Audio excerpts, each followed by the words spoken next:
Okay guys, so welcome to this ab tip video. My name is Zach McAdam, ZachMcAdam.com for all online coaching and personal training. But first and foremost, this video is top 5 ab workouts and my top 5 ab tips. First I'm gonna go over the tips, and then I'm gonna have myself talking while I'm doing the exercises and showing you guys. These tips are crucial because a lot of people have misunderstandings about abs and the core and everything like that. Everything off the get-go, number one tip is that abs are very genetically gifted area. It's just some people have better ab shape, so that's really the most part of genetics. It's not always about necessarily how much muscle you can gain or lose body fat in that area. It's more about how it's shaped when it's done, and that's a whole genetic thing.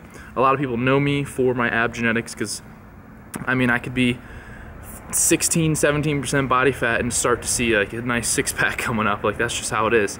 Ironically, right now I'm still about halfway through my cut. I'm like 30 pounds down, got another like 20 to go.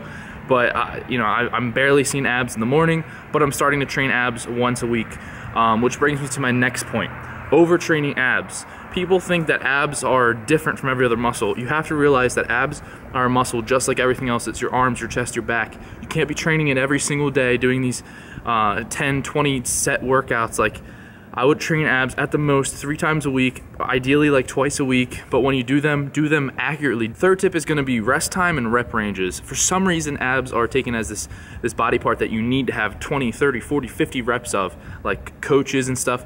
Don't get me wrong, like getting some endurance in there is always good, but if you're just going for overall looks and ab shape and muscle and everything, so it looks like you have the toned or ripped or whatever you're going for, it's going to come down to, you want the same rep range that you would use for other areas of your body, which is a hypertrophy rep range, meaning the ability to grow muscle around, most people, 8 to 12 reps per set.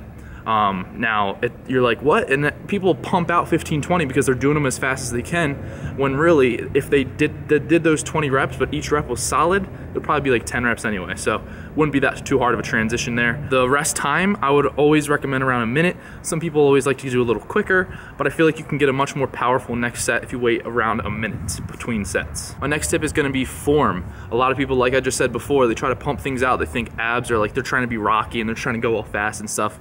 And I don't know why, but form is huge. You need to be able to breathe out as you come up, breathe in as you go back down, and squeeze. Try to think with your abs in your head and squeeze it just like you would any other body part, which I talk about in a lot of my tip videos. And number 5, guys, is going to be where you are at right now in your current goal, like where you are at. Think about it this way: abs are muscle. You can't grow muscle unless you're in a caloric surplus, meaning you're trying to gain muscle or gain weight in a sense. Now, if you want to see abs a little bit better, you're going to have to do a cutting phase, but that bulking phase is initially going to put on that muscle that you need to have those abs there. You're not just going to be born with a 6 or 8 pack. You have to be able to build that muscle in a caloric surplus. Can you see abs without doing a surplus and just going through deficit? Yes, because you're always going to be using core strength, and your abs are always going to be developing no matter what you're doing. Groceries, playing sports, you're always going to be developing abs. Now, just keep in mind though, if you do that surplus, it's going to look a lot better. And same thing goes with that tip, that you should try to not neglect. Everyone wants abs. Everybody wants a 6-pack. When anyone first gets into nutrition, first gets into working out, fitness, all they want is a 6-pack. If they're a guy, they want a 6-pack and biceps. If they're a girl, they want, toned stomach, a butt, and nice legs. Like, it's very typical what everyone starts out with and wants, and that's perfectly fine. But as you get further into this, you realize that you would have wished you spent more time in that initial building of your whole physique, so that way it would look really nice and you'd have nice abs. So trust me, guys, start off doing a full workout routine and really put a little bit of emphasis on abs. But if you build that initial muscle, you're going to build those abs, and it's going to look much easier when you finally decide to shred down for summer or whatever it may be. If you need help with any workout routines or anything like that, ZachMcAdam.com is my online coaching, and my email is always in the description for questions. Now into the workout. So I always like to start off my ab routine with a plank. I do about 2 sets of 30-second planks. Planks are very good core exercises. They work your whole entire core, but the biggest mistake people make is they try to not they don't really squeeze anything. They just kind of stand there and press against their arms. Make sure you're trying to flex everything, flex your abs, flex your core, really try to squeeze everything together as you hold it and constantly be breathing in and out. A lot of these clips are going to be sped up or slow down, guys, depending on how fast they are and how much I need to say. Personally, I don't do a lot of weighted abs. Like I said, I have insanely good ab genetics, so I really don't have to do a lot of weighted ab exercises, which are known for being able to put on more thickness in the ab area a lot easier. So a lot of people do a lot of weighted abs when they're first getting started, and then when they're shredding out, they do more body weight stuff. It's just a typical thing. It's not really ever going to make a huge difference, but it will definitely in the long run play a big role in how they look. But I don't really do that much weighted ab works because I don't need to build any more thickness. I just do it to maintain what I already have. So back to the workout basics. First thing I do, crunches, 3 sets. Like I said, 8 to 12 reps. I usually go all the way, I usually go like 10 to 12. 8's a little low in my opinion for abs, just because it's a pretty large area for your body. Now with crunches, it's not sit-ups. You don't have to go all the way up. Just make sure you're going enough. Don't just lift your head. Feel it with your abs, squeeze it, breathe in and out.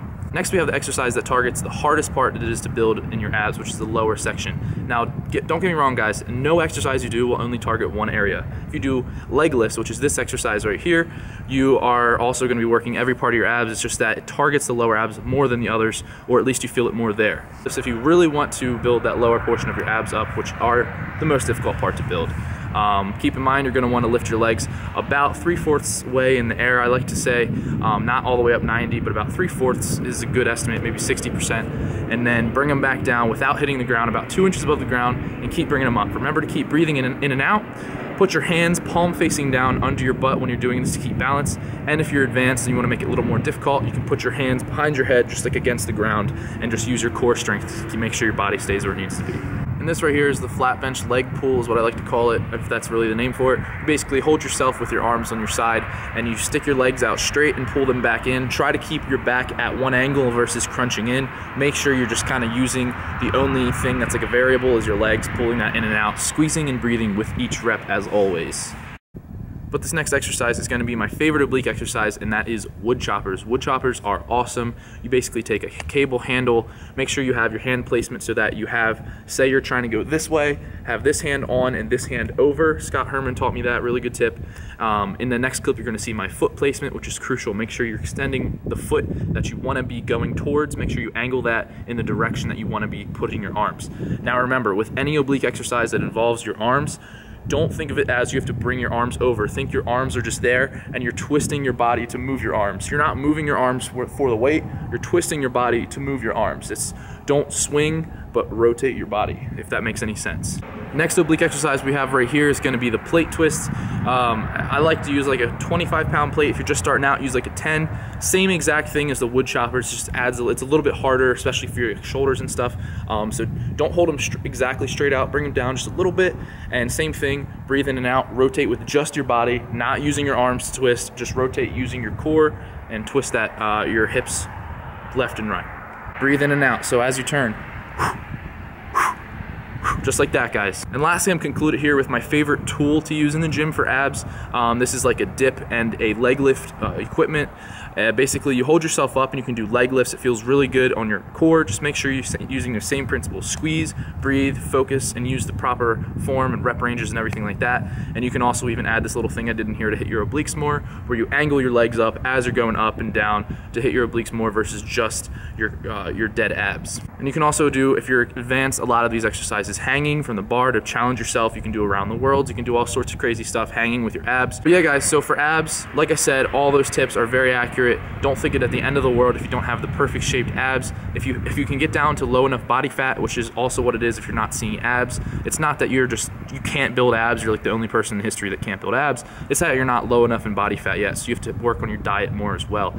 Diet's gonna come first when it comes to abs. You know, the big saying is they're not built in the gym, they're made in the kitchen, and it's 100% true. You have to have the right body fat to see abs.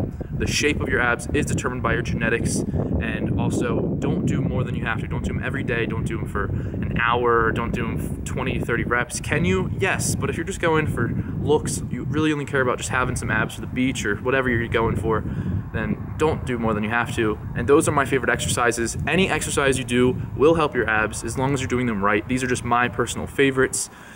It doesn't really matter where you are, just know what you have to do to take you from where you are towards your goal. If you need help reaching your goals, whether it's from working out, diet, or anything like that, contact me through my email, or just go to my website for online coaching, which is zachmcadam.com. If you are watching this video so far, definitely leave a like, share it with your friends on Facebook and Twitter, so hopefully this can help someone else that might be struggling, wondering why they don't have abs after they're working so hard, when really they're just not taking the right steps. But thank you guys so much for watching. Stay tuned for a new video every day at 8 a.m., and I will see you guys tomorrow. Thanks.